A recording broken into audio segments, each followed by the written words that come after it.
सभी साथियों को मेरा प्यार भरा नमस्कार। आज फिर से मैं उपस्थित हूँ एक नया टॉपिक लेके, लेकिन टॉपिक थोड़ा सा आजकल के ऊपर है। जैसे अभी पीछे मैं पढ़ रही थी न्यूज़पेपर में कि कोटा में जो बीटेक के लिए या आगे परस्यू करते हैं अपने और एजुकेशन को, उसके लिए जाते हैं। ट्रेनिंग के लिए एक्चुअली होता है, टेस्ट की तैयारी करनी है बच्चे 12वीं के बाद, कोई 10वीं के बाद। तो मैं ये पढ़ रही थी कि इस साल वहाँ 25 बच्चों ने सुसाइड किया।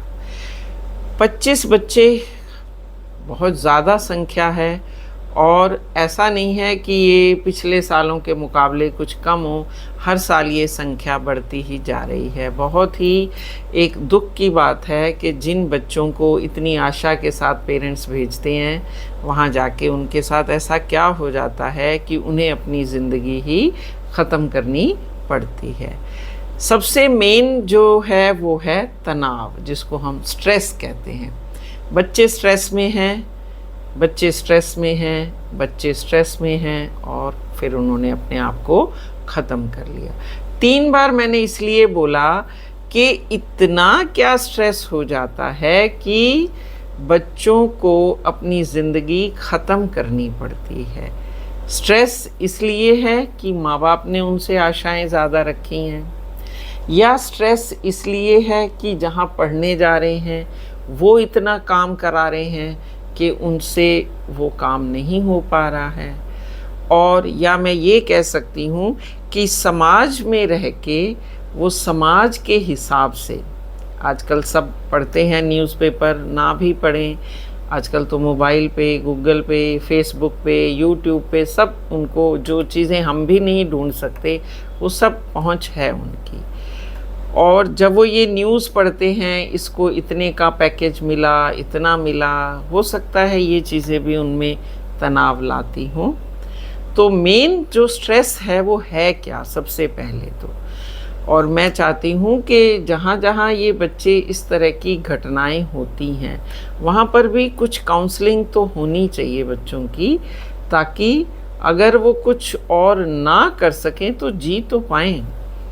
एक एक दो दो बच्चे हैं आजकल, और वही ऐसे कर लेते हैं। माँ बाप की आशाएं और जो उन्होंने उनको देखकर संजोए होंगे सपने, वो सब वहीं ख़त्म हो जाते हैं। कैसी आशा से बच्चे भेजते हैं कि ये बन के आएंगे, बन के आना तो क्या, वो खुद ही नहीं लौट पाते हैं। तो एक बहुत ही मतलब एक विचार करने वाली बात है कि ऐसा क्यों होता है। तो तनाव होता क्या है, स्ट्रेस क्या है? स्ट्रेस है एक्चुअली में जब हमारा मन तो कुछ और करना चाहता है और शरीर साथ नहीं देता, या वो कुछ और करना चाहता है। और मुझे तो ऐसे लगता है वहाँ पर जो बच्चे आते हैं, कई तो सिर्फ अपने माँ बाप के सपनों को जीने आते हैं, मन से कई इच्छुक भी नहीं होते। सब बच्चे नहीं बीटेक या इंजीनियरिंग या डॉक्टर या ये, सबके मन में ये विचार नहीं आता है कि यही बनना है मेरे को। हो सकता है कुछ ये भी स्ट्रेस रहा हो कि पेरेंट्स चाहते हों समाज के हिसाब से अपने बच्चों को चलाना, मन उनका चाहता नहीं है। तो स्ट्रेस तभी होता है जब मन कुछ और करना चाहता है और शरीर से कराया कुछ और जा रहा है, उनका अपना बस नहीं चल पा रहा। कोई भी अपने आप को ख़त्म तभी करता है जब उसको लगता है अब कुछ नहीं हो पाएगा, बस दी एंड है।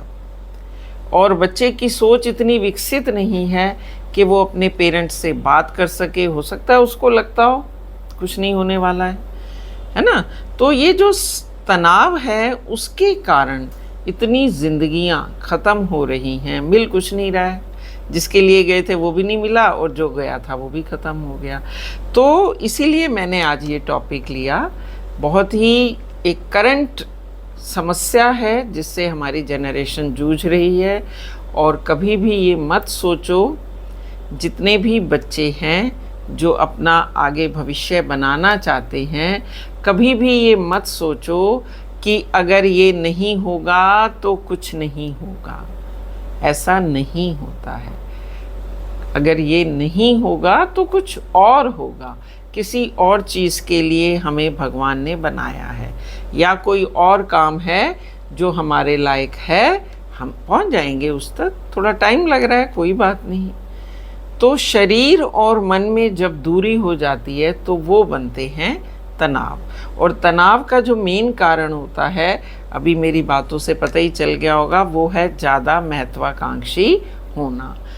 बहुत अधिक महत्वाकांक्षी बच्चा नहीं होगा तो पेरेंट्स के थ्रू, समाज के थ्रू, और बहुत पीयर प्रेशर है उनके पास, उनके द्वारा उनके मन में एक बात बैठ जाती है कि नहीं यही अच्छा है, बनो तो यही बनो, और ना बनो तो ख़त्म हो जाओ। तो ये अधिक महत्वाकांक्षी होना, ये भी बहुत बुरी लत है।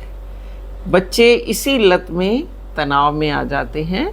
अपने माइंड में हमेशा अपना टारगेट रखो, है ना, एक आइडिया होना चाहिए, एक लक्ष्य भी होना चाहिए, गोल होना चाहिए, लेकिन फिर उसके बाद नेक्स्ट भी होना चाहिए कि ये नहीं हो पाया तो ये भी ठीक है। ऐसा नहीं है कि यही होगा, बस नहीं होगा तो ज़िंदगी ख़त्म नहीं हो जाएगी। तो बहुत ज़्यादा महत्वाकांक्षी या बहुत ज़्यादा बच्चों में महत्वाकांक्षाएं मत पैदा करो। अपनी महत्वाकांक्षाओं को उन पे मत डालो। मैंने सोचा था जी मैं बीटेक करूँगा, कंप्यूटर इंजीनियर बनूँगा, मैं नहीं बन पाया, बच्चे अब तेरे को बनना है। ऐसी कोई महत्वाकांक्षा नहीं है। बच्चे का मन नहीं कर रहा है, वो क्यों बनेगा? उसके ऊपर क्यों हम इतना उसको हताश कर दें? तो सबसे मेन कारण है अधिक महत्वाकांक्षा। दूसरा है ईर्ष्या। तनाव तब भी आता है जब हम दूसरे को देख के जेलस होते हैं, अरे ये तो कर लिया, मैं नहीं हो पाया, हो गया काम, है ना। अभी 12वीं के रिज़ल्ट आते हैं। अभी एक 12th क्लास की लड़की थी किसी सर्वोदय विद्यालय की, पता नहीं वो गिरी या क्या हुआ, जो भी है कारण, लेकिन बहुत एक सदमे वाली बात हो जाती है। पेरेंट्स सारी ज़िंदगी उबर नहीं पाते हैं इस सदमे से। तो एक ईर्ष्या बिल्कुल मत करो। उसको जो मिला वो उसकी डेस्टिनी थी। ये मत सोचो कि मैंने मेहनत नहीं की या मैं ये था या हर एक ही डेस्टिनी के लोग पैदा नहीं होते हैं। हर एक बच्चा अपनी किस्मत लेके पैदा होता है। तो ईर्ष्या मत करो, उसको ये मिल गया मुझे नहीं मिला, या मैं कहूँगी तुलना मत करो। मैंने भी यही किया था, उसने भी यही किया, उसको ये मिल गया, मुझे ये नहीं मिला, कोई बात नहीं। और तीसरा, जिस काम में तुम्हारा इंटरेस्ट है उसमें अपनी लगन को लगाओ। दूसरे को देख के मत घुस जाओ।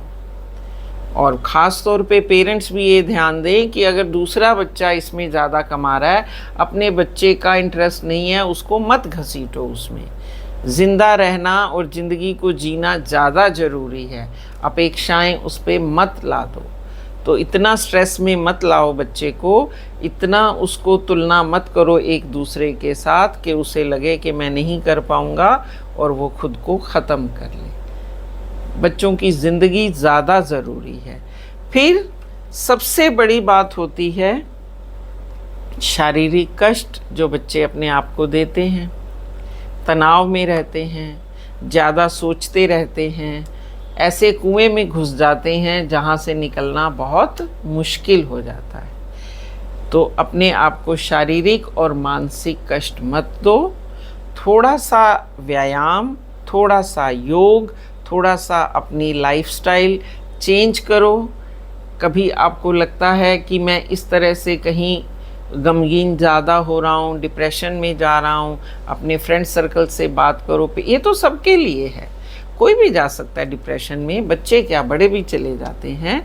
तो जब आपको लगे आप में ऐसे कोई लक्षण दिखाई दे रहे हैं, अपने साथ वाले लोगों से बातचीत करो, पेरेंट्स से, सिस्टर, ब्रदर, फ्रेंड्स, समाज में बहुत सारे लोग हैं, अपनी बातें उनसे शेयर कीजिए। कुछ ना कुछ तो उसमें से समाधान निकल आता है। तो कभी भी अपने आप को इस तरह की सिचुएशन में मत डालो कि आपको लगे कि मैं उसमें से निकल नहीं पाऊँगा। एक जो ये डिप्रेशन है ना, वो भी एक गहरा कुआं है। आप अपनी ही सोच से, तभी मैंने कहा ज़्यादा मत सोचो, आप अपनी ही सोच से उस कुएं में निकलते चले जाते हो, घुस जाते हो, और फिर निकलने के लिए आपको कोई रास्ता दिखाई नहीं देता है। सबसे लास्ट और सबसे इम्पॉर्टेंट, हर व्यक्ति सक्सेस चाहता है और ज़रूरी है, ज़िंदगी है भाई, जीना है। सारे संघर्षों से उबर के हमने सक्सेस तो पानी है, बहुत ज़रूरी है, सफलता के बिना कुछ नहीं है, लेकिन सफलता के लिए अपने मापदंड भी देख लो, अपने आप को, अपने संसाधनों को, अपने परिवेश को, अपनी सोच को, बहुत सारी चीज़ें हैं, उसी के हिसाब से ही आप चुनिए सक्सेस का रास्ता, अपना लक्ष्य निर्धारित कीजिए, लेकिन ये मत सोचो कि ये नहीं होगा तो मैं ख़त्म कर दूंगा। एक बी स्कीम भी चालू कीजिए, है ना, कि ये नहीं हुआ तो ये कर सकते हैं, ये नहीं कर सकते तो ये कर सकते हैं। हम तो कहते ही हैं कि मानव विकास तभी होता है जब उसके विकल्पों में वृद्धि होती है। विकल्प जब तक उसके पास हैं, ज़िंदगी चलती रहेगी। तो इस तरह से हम बच्चों में बैठ के बच्चों के साथ काउंसलिंग भी कर सकते हैं। नहीं हो रहा, छोड़ दो, कोई बात नहीं, 1 साल 2 साल खराब गए, ज़िंदगी बहुत बड़ी है। तो बच्चों को तनाव से, खुद को तनाव से दूर रखो। हर बार मैं कहती हूँ, खुश रहो, तनाव में मत रहो। डिप्रेशन जो है वो ज़िंदगी को जल्दी ख़त्म कर देता है। डिप्रेशन से दूर भागो और खुशियाँ बांटो, खुश रहो, मस्त रहो और स्वस्थ रहो। और रीज़न तो बहुत हैं, फिर देखते हैं जब मौका मिलेगा तो रीज़न्स के साथ जो उसके सॉल्यूशंस हैं उन पे भी एक डिस्कशन करेंगे। अभी आज के लिए इतना ही। अगर थोड़ा सा भी ठीक लगा हो, भाव अच्छे लगे हों, विचारों से आप सहमत हो तो एक लाइक ज़रूर करें, subscribe and share the video. Thank you. Goodbye. Have a nice day. Bye bye.